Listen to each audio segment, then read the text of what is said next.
समस्त जगात स्वराज्यभूमी म्हणून ओळख असलेल्या ऐतिहासिक रायगडच्या रोहा येथील कुंडलिका नदीवरील उभारण्यात आलेल्या शिवसृष्टी परिसरातील छत्रपती शिवाजी महाराजांच्या पूर्णाकृती पुतळ्याचा न भूतो न भविष्यतो असा नेत्रदीपक लोकार्पण सोहळा अत्यंत जल्लोषात पार पडला। यावेळी छत्रपती शिवाजी महाराजांच्या महाराष्ट्रातील सर्वात उंच अशा 25 फुटी उंचीचा पुतळा पाहण्यासाठी हजारो शिवभक्त रोह्यात दाखल झाले होते।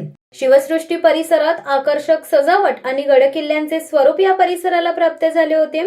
छत्रपती शिवाजी महाराजांचा पूर्णाकृती पुतळा सर्वांनाच प्रेरणा देत राहील असे उद्गार युवराज छत्रपती संभाजीराजे भोसले यांनी यावेळी केले। यावेळी शिवकालीन सरदार घराण्याचे वंशज विशेष निमंत्रित म्हणून उपस्थित होते।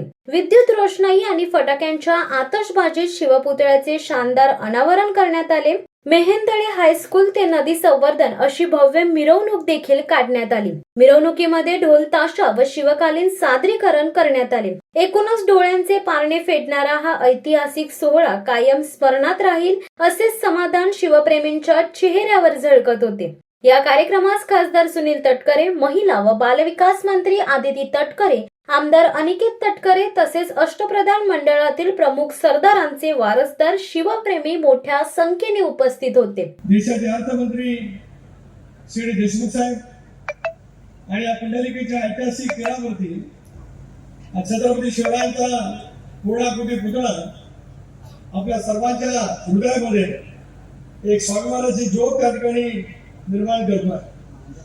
अधिक बोलून मी आपल्या सारांचा वेळ या ठिकाणी घेऊ इच्छित नाही। महाराज हे आम्हाला सर्वांना प्रेरणा या ठिकाणी राजे मिळाली। आदिती अनिकेतजी सांगितल्याप्रमाणे पहिला टप्पा आपण या ठिकाणी पूर्ण केला।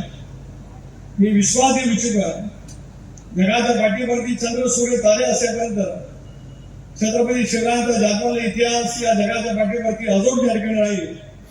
पण त्याला साजेच अशा पद्धतीचं शिवस्मारक या माझ्या कुंडलिकेच्या तीरावरती या ठिकाणी पुढच्या कालावधीमध्ये बसवलं जाईल एवढा विश्वास या परिसराचा एक शिवभक्त नागरिकाला मी व्यक्त करतो। गंगेच्या तीराला महत्व आहे, यमुनेच्या तीरालाही महत्व आहे, गोदा काठालाही महत्व आहे आणि माझ्या कुंडलिकेचं महत्व सुद्धा राजे तेवढंच त्या ठिकाणी। आज आपण या पावनभूमीमध्ये या ठिकाणी आलो।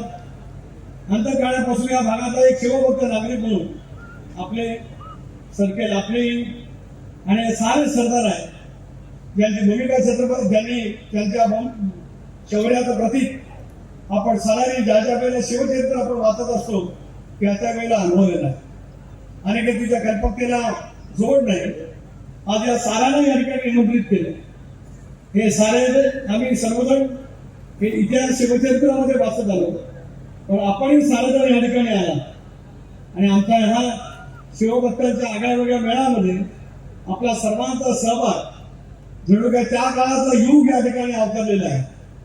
छत्रपती शिवरायांचा राज्याभिषेक सोहळा या रायगडच्या किल्ल्यावरती झाला आणि आज तशाच पद्धतीचे राजांच्या उपस्थितीमध्ये हे सारे सरदारांचे वंशज या ठिकाणी आहे।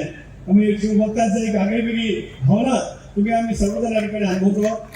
पुन्हा एकदा आपल्याला विनम्रपणाचं मी मुद्रा या ठिकाणी करतो, विश्वास व्यक्त करतो की उद्याच्या भवितव्याच्या कालावधीमध्ये सुद्धा हे शिवभक्तांची प्रेरणा घेऊन शिवरायांची प्रेरणा घेऊन आम्ही सगळेजण अंतःकरणामध्ये रयतेचं राज्य छत्रपती शिवरायांनी भोसल्यांचं राज्य कधी सांगितलं नाही, तर छत्रपतीच्या राज्याला रयतेचं राज्य म्हणून ओळखलं गेलं की रयत 18 पगड 12 बलुतेदारांना सोबत घेत सर्व दरम्यान सोबत घेत छत्रपती शिवरायांनी समाजाची स्थापना केली।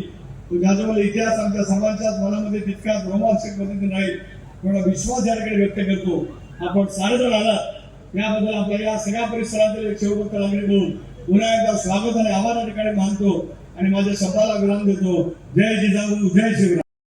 शिवसत्ता टाइम्स साठी अक्षय जाधव, रोहा।